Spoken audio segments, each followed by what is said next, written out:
नमस्कार, मैं हूं अंकुर और आप देख रहे हैं सत्यहिंदी.com। आइए एक नजर डाल लेते हैं अब तक की सुर्खियों पर। अयोध्या में राम मंदिर निर्माण के लिए खरीदी गई जमीन में कथित घपले को लेकर आम आदमी पार्टी के सांसद संजय सिंह बुधवार को एक बार फिर सामने आए। संजय सिंह ने प्रेस कॉन्फ्रेंस कर कहा कि जिस एग्रीमेंट का जिक्र बीजेपी के नेता बार बार कर रहे हैं वो एग्रीमेंट 18 मार्च 2021 को रद्द हो चुका था। संजय सिंह ने एक दस्तावेज दिखाया और दावा किया कि उनके पास इस एग्रीमेंट के रद्द होने का निरस्ती पत्र है। सांसद ने कहा कि 18 मार्च 2021 को पहले इस एग्रीमेंट को रद्द किया गया और उसी दिन शाम को सुल्तान अंसारी और रवि मोहन तिवारी के नाम पर 7:10 पर 2 करोड़ रुपए का ये एग्रीमेंट फिर से लिखा गया और 7:15 पर यानी 5 मिनट बाद इनसे 18.5 करोड़ रुपए में जमीन खरीद कर एग्रीमेंट कर लिया गया। केंद्रीय स्वास्थ्य मंत्रालय ने कहा है कि कोरोना टीका कोवैक्सीन बनाने में बछड़े के सीरम का इस्तेमाल होता है, लेकिन उसे साफ कर निकाल दिया जाता है। गौरव पाधी के एक आरटीआई आवेदन पर स्वास्थ्य मंत्रालय ने ये सफाई दी है और विस्तार से बताया है कि किस तरह बछड़े के सीरम यानी खून का इस्तेमाल तो होता है पर वह अंत में वैक्सीन में रहता नहीं है। स्वास्थ्य मंत्रालय ने एक बयान जारी कर कहा कि कुछ सोशल मीडिया पोस्ट में यह बताया गया है कि देश में बने कोरोना टीका कोवैक्सीन में गाय के बछड़े का सीरम रहता है। ये जानबूझकर फैलाया गया भ्रम है। स्वास्थ्य मंत्रालय का कहना है कि टीका बनाते समय वेरो कोशिकाओं के विकास के लिए गाय, बैल या दूसरे जानवरों के सीरम का इस्तेमाल किया जाता है। वेरो कोशिकाओं का इस्तेमाल वैक्सीन बनाने में किया जाता है। पूरी दुनिया में टीका ऐसे ही बनाया जाता है और भारत में भी इसी तरीके से पोलियो, रेबीज और इन्फ्लुएंजा के टीके दशकों से बनाए जाते रहे हैं। मंत्रालय का कहना है कि वायरस के विकास के दौरान वेरो कोशिकाएं पूरी तरह नष्ट हो जाती हैं। जो बचा खुचा हिस्सा रहता है उसे पानी और रसायनों का इस्तेमाल कर साफ कर दिया जाता है। अंत में टीके में सीरम का कोई हिस्सा नहीं बचा रहता। गाजियाबाद के लोनी में अब्दुल समद सैफी नाम के बुजुर्ग शख्स के साथ मारपीट और उनकी दाढ़ी काटने के मामले में उनके परिवार ने पुलिस से अलग बयान दिया है और पुलिस की कहानी पर सवाल उठाए हैं। बुजुर्ग समद के बेटे बब्बू सैफी ने कहा है कि पुलिस कह रही है कि आरोपियों ने उनके पिता से ताबीज बनवाया था जिसने असर नहीं किया तो उन्होंने मारपीट की, जो कि सरासर गलत है क्योंकि उनका परिवार पीढ़ियों से बढ़ई का काम करता आया है। वो ताबीज नहीं बनाते हैं। अब्दुल समद सैफी नाम के बुजुर्ग समद के बेटे बब्बू ने पुलिस को लेकर सवाल उठाए। बब्बू ने कहा कि इस मामले में मुस्लिम लड़कों के खिलाफ मुकदमा दर्ज करके इसे अलग रंग देने की कोशिश की जा रही है। उन्होंने कहा कि जब वे शिकायत दर्ज कराने लोनी पुलिस थाने पहुंचे तो पुलिसकर्मी पहले तो शिकायत दर्ज करने के मूड में नहीं दिखे। बब्बू ने टीओआई को बताया कि एक पुलिसकर्मी ने कहा कि गर्मियों में दाढ़ी रखना ठीक नहीं है और अब दाढ़ी कट चुकी है तो हवा पास होती रहेगी। बब्बू ने कहा कि जो कुछ हमने बताया पुलिस इंस्पेक्टर ने एफआईआर में उन बातों को नहीं लिखा। हालांकि इसके बाद सवाल उठता है कि अगर पुलिस की तावीज वाली बात गलत है तो फिर बुजुर्ग घटना वाले दिन प्रवेश गुर्जर के घर क्यों गए थे? पुलिस दोनों के बीच हुई बातचीत के फोन कॉल का भी हवाला दे रही है। क्या बुजुर्ग के साथ मारपीट तावीज को लेकर की गई या फिर जो वह कह रहे हैं वह बात सही है?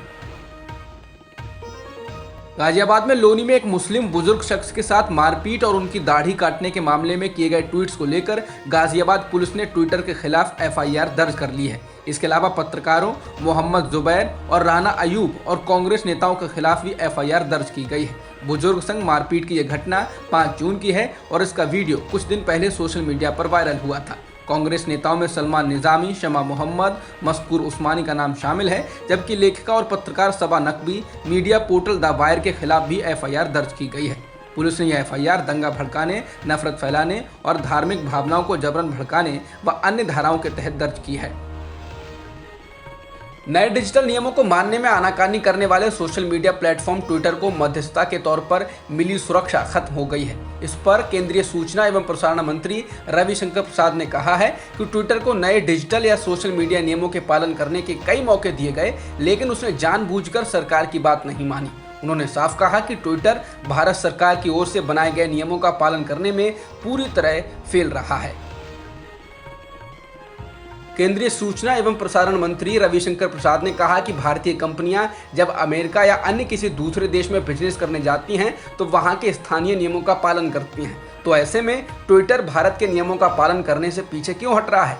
उन्होंने कहा इन नियमों को गलत व्यवहार से पीड़ित लोगों की आवाज उठाने के लिए बनाया गया है। प्रसाद ने उत्तर प्रदेश के लोनी में बुजुर्ग मुस्लिम शख्स के साथ हुई मारपीट की घटना का जिक्र करते हुए कहा, यह इस बात का उदाहरण है कि फर्जी खबरों से लड़ने में ट्विटर का क्या रोक है।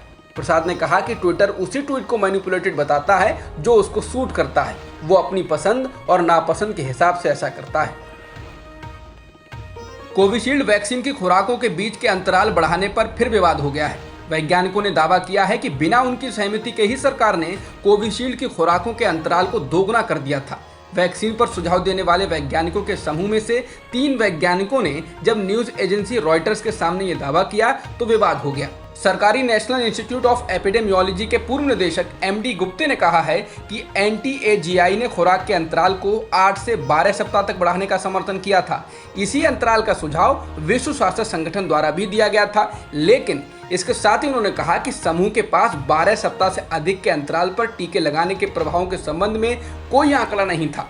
रॉयटर्स की रिपोर्ट के अनुसार उन्होंने कहा कि 8 से 12 सप्ताह कुछ ऐसा है जिसे हम सभी ने स्वीकार किया, लेकिन 12 से 16 सप्ताह कुछ ऐसा है जिसे सरकार लेकर आई।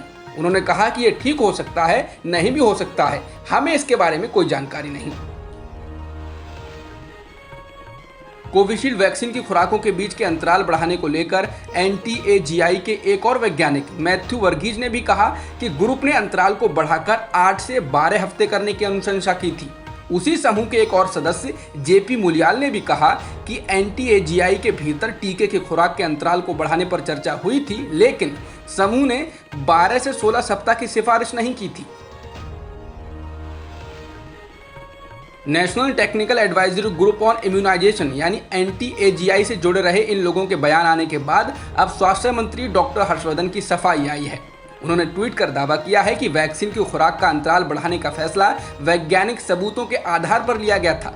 उन्होंने इस मुद्दे पर राजनीति किए जाने का आरोप लगाया। स्वास्थ्य मंत्री ने इस ट्वीट के साथ NTAGI के प्रमुख डॉक्टर NK अरोड़ा का भी बयान साझा किया है। डॉक्टर अरोड़ा ने उस बयान में ब्रिटेन के स्वास्थ्य नियामक पब्लिश हेल्थ इंग्लैंड के एक अध्ययन का हवाला दिया है, जिसमें कहा गया है कि टीके की प्रभावकारिता 65 से 88% के बीच होती है, जब अंतराल 12 सप्ताह होता है। हालांकि डॉक्टर अरोड़ा के बयान में भी साफ तौर पर कहा गया है कि इंग्लैंड में 12 हफ्ते के अंतराल के आधार पर निर्णय लिया गया।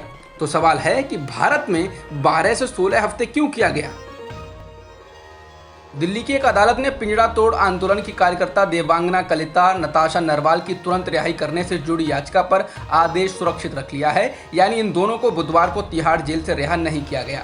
कड़कड़डूमा कोर्ट के अतिरिक्त सत्र न्यायाधीश रविंदर बेदी ने आवेदकों और APP अमित प्रसाद की ओर से पेश अधिवक्ता आदित्य S पुजारी की दलीलें सुनने के बाद आदेश सुरक्षित रख लिया।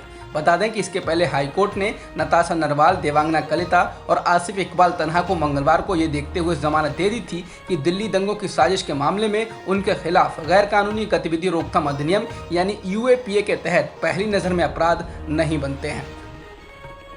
दिल्ली पुलिस ने 3 छात्र कार्यकर्ताओं देवांगना कलिता, नताशा नरवाल और आसिफ इकबाल तन्हा को जमानत देने के दिल्ली हाईकोर्ट के फैसले के खिलाफ सुप्रीम कोर्ट का रुख किया है।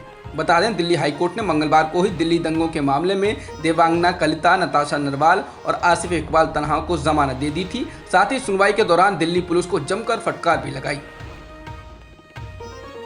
चाचा पशुपति पारस की अगुवाई में 5 सांसदों की बगावत के बाद मुश्किलों से घिरे LJP के नेता चिराग पासवान ने बुधवार को इस मामले में प्रेस कॉन्फ्रेंस की। चिराग ने कहा कि बिहार विधानसभा चुनाव में LJP को लगभग 6% वोट मिले और ये एक बड़ी जीत थी। चिराग ने कहा कि बिहार विधानसभा चुनाव में NDA के साथ मिलकर चुनाव लड़ने पर उन्हें मुख्यमंत्री नीतीश कुमार के सामने नतमस्तक होना पड़ता, जो कि उनकी नीतियों के खिलाफ था, इसलिए वह अकेले चुनाव मैदान में उतरे। इसके अलावा चिराग ने कहा कि चाचा उनसे कहते तो वे उन्हें खुशी खुशी से संसदीय दल का नेता बना देते, लेकिन उन्हें नेता चुने जाने की प्रक्रिया पार्टी के संविधान के हिसाब से गलत है। उन्होंने कहा कि नेता चुनने की शक्ति केंद्रीय संसदीय बोर्ड के पास है। चिराग ने कहा कि उनके पीठ पीछे षड्यंत्र रचा गया। अमेरिकी राष्ट्रपति जो बाइडेन और रूसी राष्ट्रपति व्लादिमीर पुतिन आज जिनेवा शहर में पहली बार मुलाकात कर रहे हैं। इस दौरान दोनों ने उम्मीद जताई है कि उनकी बातचीत से दोनों देशों के बीच संबंधों में स्थिरता आएगी, भले ही वो हथियारों के नियंत्रण से लेकर साइबर हैकिंग, चुनाव में हस्तक्षेप और यूक्रेन पर विरोधी रवैया रखते हों। अमेरिका के राष्ट्रपति जो बाइडेन के बगल में बैठे रूसी राष्ट्रपति पुतिन ने कहा कि इस मुलाकात की पहल के लिए मैं धन्यवाद देना चाहता हूं। उन्होंने कहा कि अमेरिका और रूसी संबंधों में बहुत सारे मुद्दे हैं जिनके लिए उच्चतम स्तर की बैठकों की आवश्यकता है। अब तक की खबरों में इतना ही। बाकी खबरों के लिए बने रहिए सत्यहिंदी.com के साथ। सत्य हिंदी का ऐप डाउनलोड करें गूगल प्ले स्टोर पर।